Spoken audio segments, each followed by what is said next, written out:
Thanks for joining us on ARC Salt Lake. I'm Jamie McGriff. It's Monday, December 23rd, and tonight we're going to be hearing from a dad of a high school student who was hit by a truck in her high school parking lot. And we're checking in on ski conditions as resorts deal with a lack of snow. And we are covering Washington County tonight as well, where new video shows the moments a high school student was hit by a truck in her school's parking lot. The incident happened in September at Hurricane High School, which left the student with serious injuries. And now her father is questioning the accountability and the actions, or lack thereof, taken by police. In an exclusive interview, Liv Kelleher talked with the victim's father about what happened and why he feels more should be done. The surveillance video shows a white truck hitting the 16-year-old girl as she walks into school that morning. Frankly, I'm appalled by it. He gave me the video where you can see his daughter walking across the lot. A driver then turns into her path and hits her head on. The impact threw her about 10 feet. The driver eventually stops and gets out to check on her. She suffered a concussion, cuts and bruises on her face, and a wrist injury. The driver was told to park his car and go to class. I fundamentally believe that you cannot run over a girl in a high school parking lot, hurt her very seriously, and then just go off to class without any kind of accountability. That's outrageous. He says he's frustrated the driver wasn't cited at the scene. Instead, police referred the case to the city prosecutor. Hurricane Police Chief Kurt Yates said a few things complicated the initial investigation. The vehicle had been moved and the victim and witnesses were no longer at the scene. In a phone call, Yates told me, "We thoroughly investigated the case, screened the footage with prosecutors, and ultimately filed reckless driving charges after the fact." The Justice Court declined to hear the case and said it had to be transferred to juvenile court. There's not been any accountability for him. He's been out on the football field. Football season's over. My daughter was on the high school swim team. Her swim season, she's not been able to swim because of the school district's concussion protocol. So from her perspective, she looks at this as a situation where she's been injured and the offender has had nothing happen to him, and he gets to prance around on the football field like life is hunky-dory. While she's suffering. You got it. He also expressed frustration with how the school resource officer responded. Just because somebody's an athlete or on the football team doesn't mean they get a pass. They can be held accountable. They should be held accountable. The end. Sanders and his family are waiting to see if these charges have been refiled in juvenile court. He said he would like this to be a learning experience for the driver to help him become a more responsible adult. In Hurricane, Liv Kelleher, KUTV 2 News. A man in South Jordan hopes to get his SUV back after it was stolen in broad daylight over the weekend. Ariel Harrison went to the neighborhood today and spoke with police about who they're saying thieves are getting more and more bold, and with when and where they actually strike. We're near where that white Mazda SUV was stolen Sunday morning in the broad daylight at a time I'm told a lot of people were at church. This despite an AirTag that was in the vehicle and security cameras on virtually every home nearby.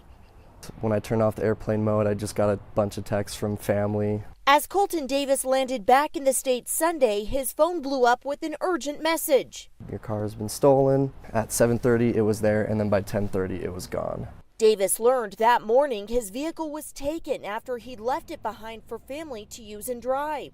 What is going through your head when you hear and read your car's been stolen? Again, really? A few years earlier, Davis recalled when the truck he drove was stolen in the middle of the night. In that case, it was found. How often, in your experience, are the vehicles recovered? Quite often. Sergeant Eric Anderson with the South Jordan Police Department says while vehicles usually turn up damaged, the chances of it turning up are there. He has faith that it could be found, and you're saying that very well could be the case? Absolutely. In a lot of cases, they are recovered somewhere else. What we find is individuals that steal vehicles, they typically are using them to commit other crimes. In addition to gathering evidence and information about the theft, he says police also register the vehicle in a national database. Any officer that runs either the plate or the VIN, that vehicle will be flagged as stolen. What do people need to be on the lookout for? It's a white Mazda SUV. It's got a rack on top with a mountain sticker on the sides. From now on, I'm going to have a AirTag on my keys for me in case I lose it, but also I think I'm going to get another one and just hide it in the car somewhere. Colton said he had an AirTag on his keys, but the person who took his car found it and threw it out of the vehicle. I asked the police sergeant how often stolen vehicles are recovered because of tips from the community. He said that happens often, so both he and Colton are asking people look out once again for that white Mazda SUV. I'll include photos of the vehicle on our website and information there on KUTV.com. Reporting in South Jordan, Ariel Harrison, KUTV 2 News. It's now safe to drink the water in Huntsville. Today, the town lifted its boil order that had been in place since a water leak was discovered in the main line from the water treatment plant to the reservoir. The system has been sanitized, flushed, and tested, and it's back to normal, but it is recommended that homeowners flush their plumbing by running all cold water faucets on full for at least 5 minutes each. Seasonal illnesses increasing just as we are getting ready to celebrate the holidays. The CDC's reporting positive flu tests are up 9% in the most recent week, and cases of whooping cough are 6 times last year's rate. Dr. Susanna Hills appeared on CBS Mornings to discuss how to avoid getting sick and protect loved ones this holiday season. It's sort of common sense guidelines that we've given for all viruses apply this year as well. Keep yourself healthy by washing your hands. Avoid contact if you can with others who are sick, or limit that. If you're sick yourself, then just be aware of protecting those around you, and also be particularly cautious if you're at risk, if you have immunodeficiency, if you're at risk for being particularly susceptible if you do get sick. The flu season typically runs through April, so health experts recommend that you get your flu shot if you haven't already done so. Angel Tree is sponsored by Cypress Credit Union, Smith's, Whipple Service Champions, and Utah Ford Stores. 2 News is partnering with the Salvation Army to make sure that kids and seniors have presents to open over the holidays. You can scan the QR code on your screen. You can visit KUTV.com/donate and donate online, or even stop by a Cypress Credit Union to make a donation in person. You can also visit any Smith's and make a contribution to help provide food to Angel Tree families. And together, your generosity will help thousands of children and seniors in need. Coming up on ARC Salt Lake, from Twitter to troll to humanitarian, how one Utahns $5 Friday initiative is changing lives.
Okay, so what started off as this playful sports banner on social media, it's actually turned into this life-changing moment of kindness. Kristen Kinney brings us a story of a Utah graduate proving that even rival schools can come together and change lives. If you follow college sports in Utah, you might have heard the name Sporty McSports on X. He first gained online attention sparring with Utah and BYU fans about the long-standing rivalry. But when his following grew, so did his desire to give back. That's when he started $5 Friday, calling on fans from both schools to unite for a common cause. On Fridays, Devin Payne's phone lights up. It's like zzz, zzz. And with every buzz, Is more money to somebody in need. it all started with a simple idea. So we just sort of picked someone that was having a rough time, and I said, all right, we're gonna help this person feel better this Friday. Let's all just drop $5. $5 Friday was born with its impact growing quickly. This is the Kansas State family. His son had a bunch of different seizures, and he was really nervous about it. And so we kind of came together as BYU and Utah fans and gave them money. So then people started sending in like 20 and 50 and 100. And I was just like, wow, people are awesome. See the dollars going up. Now, 2 years later, We've helped 53 families, and it's up to $105,000. Click into any of these. I go in and I just update what we're up to. So it's up to 800, 900. all of this being done voluntarily in between his full-time tech job. I keep thinking, all right, this will be the last one. This will be the last one. But then I keep getting nominations, and people keep saying they want to participate. How does that make you feel? It's awesome. 11-year-old Coco and her mother Amy were recipients last year. It kind of made me feel recognized. Just before Christmas, Coco was involved in a traumatic car accident. Like, that was a really hard time. I didn't really know what was happening. She underwent multiple surgeries and risked a fatal infection. It was an abscess in her neck. The surgery was right there. Her mother posted about it on X and woke up to the news that $5 Friday had raised $2,000 to help. It lifted us so much more than any amount of money could have. Knowing that we had so many supporters, to know that people cared, I feel like it helped our whole family. This is one of many examples of how a simple post can impact a life and how fans of rival teams can come together in an extraordinary way. It's 400 to 500 to 600 people every week that are pitching in, that are like the real heroes of this whole thing. Whether supporting families battling illness, loss, or struggling to make ends meet, $5 Friday has become a beacon of hope. Definitely hope that it keeps catching on, that it keeps doing it and keeps helping people, and that it lifts and helps people who are going through a hard time. Payne says he gets 10 to 12 nominations a week from people who are in need and carefully selects each recipient, with every dollar going directly to the families. You can join the movement on X. Search hashtag $5 Friday and Sporty McSports. Kristen Kenny, KUTV 2 News. Okay, so now we're going to talk about the weather because it's been dry. I mean, this is a dry December, but a series of storms this week could actually make a difference. Crossing our fingers. That is what ski resorts are hoping for, especially businesses, because they have to bank on that snow. Christian Sita has more on how businesses are surviving. But unfortunately, Mother Nature works on her own time schedule. Luke Larson, the co-owner of Lift House Ski Shop, is referring to the lack of snowfall the mountains are experiencing. This unpredictable weather is affecting business. This December has been much slower than when we have snow. We're below average, you know, what's happening or what isn't happening. We haven't really gotten that much snow in the past couple weeks, so it feels really dry out there. Jordan Clayton, a hydrologist with the USDA Snow Survey, explains it's not unusual for Utah to go for a week or two without getting storms and then getting a series of really strong storms all in a row. An ideal winter would include a series of small storms, but it's normal that we get an extended dry period and then a big storm, which should bump us up. But yeah, really we just haven't gotten any snow lately. As for Larson, he hopes the slopes will see more snow soon. We're kind of like farmers, we're waiting on the weather. So in the ski business, it's very similar to waiting for the rain for our crops. We got to wait for the snow for our mountains. All right, we want to hear from you at home. You can scan the QR code on your screen. You can vote in our poll question. How do low snowfall totals affect your holiday skiing or snowboarding plans? Sean is giving me the side eye. 45% saying no plans to ski anyway. Sean is ready for this snow to really pile up here in the valleys. I sure am, yeah. Yeah. Well, it's a guarantee up in the mountains, that's for sure. This week it But is. he wants to see it in the valley. I want to see in the valleys too. We all want a white Christmas, but here's the models so far right now: about 1/4 to 1/2 inch of snow by Christmas morning. So that's a possibility. If we get that, technically would be a white Christmas for some here. Better chance will be down towards the south. So let's get to your forecast here, just kind of showing you behind the curtains of what we're looking at here in terms of data and why it's a pretty hard decision. Some models show more than this. Some models show even less than this. So let's dive into it, shall we?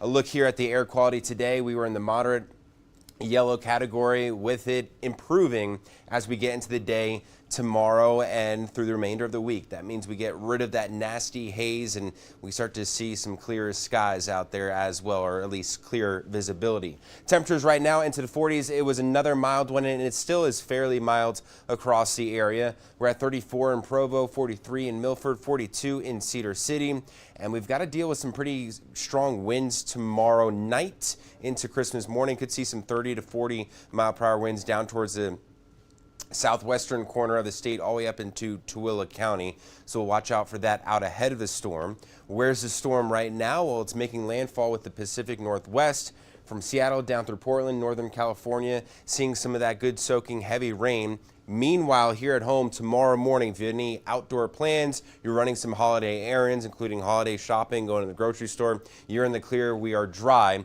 It's late tomorrow evening where we start to see some of those showers developing, mainly up into those higher elevations into the mountains, where we start to see some of that snow developing. And then I think after midnight, we start to see some light rain developing here across the valley floors. So this event will start off as all rain for our valleys, but eventually we'll mix in with a few snowflakes and maybe even transitioning to a brief period of all snow, and that's when we'll get the possibility for a white Christmas. Those higher elevations, the benches, you'll likely get that with at least an inch of snow.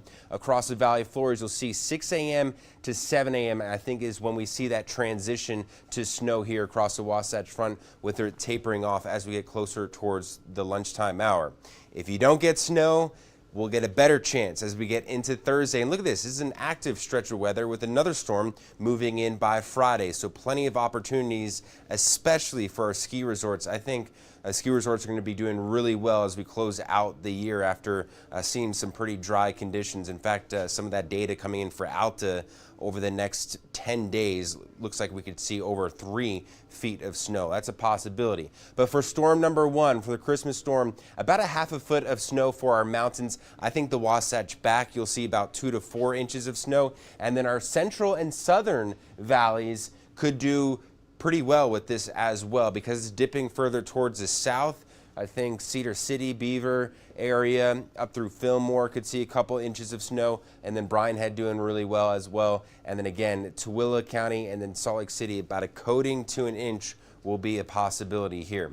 So the lows overnight, we're down into the 30s and 20s. I think we're staying above freezing here in Salt Lake City. St. George, you've got highs into the 60s and 50s over the course of the next several days. Look at that weekend forecast looking really nice. We're talking about temperatures back into the 50s and 60s as well. And then along the Wasatch Front, we're dealing with temperatures here going from the 50s down to the 40s. So there's that cooler weather, and there's that active weather as we head through the holiday week and into the weekend.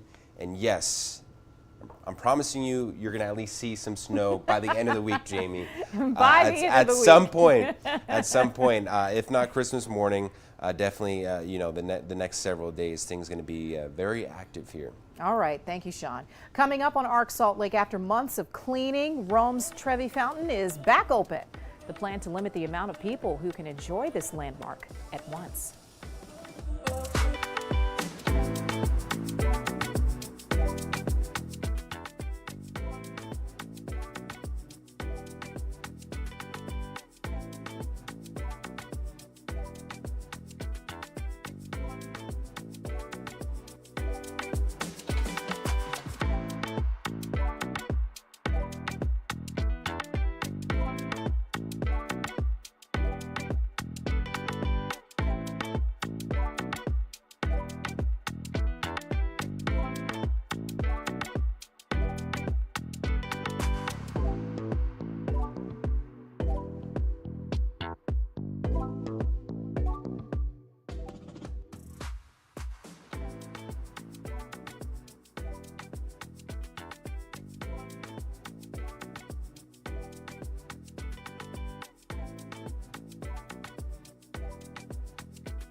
Kilauea volcano in Hawaii erupting again after 3 months of just taking a pause. That's right. According to the U.S. Geological Survey, the new eruption started early this morning. Lava fountains have been seen with heights of up to 262 feet. Officials note the activity is confined to the summit region within a closed area of Hawaii Volcanoes National Park. There's concern about high levels of volcanic gas reaching areas downwind. And after several weeks of cleaning, Rome's Trevi Fountain is back open. Yeah, the renovation work on the 18th century monument, it cost $341,000. To avoid overcrowding the monument, it's going to be limited to 400 visitors at a time. And so folks who plan to go will be required to book online. You have to pay $2.20 to enter. Wow. And then once inside, you'll be able to have about 30 minutes to enjoy the fountain. Now, the city lore has it that tossing a coin into the fountain will ensure a return trip to Rome. The tradition generates an estimated $1.6 million annually. That's a lot of coins. All right, a woman was caught trying to board a plane at the Los Angeles International Airport with dozens of prohibited items on her carry-on. Yeah, according to a release form from the Transportation Secretary Administration, the passenger's bag was flagged during an X-ray screening.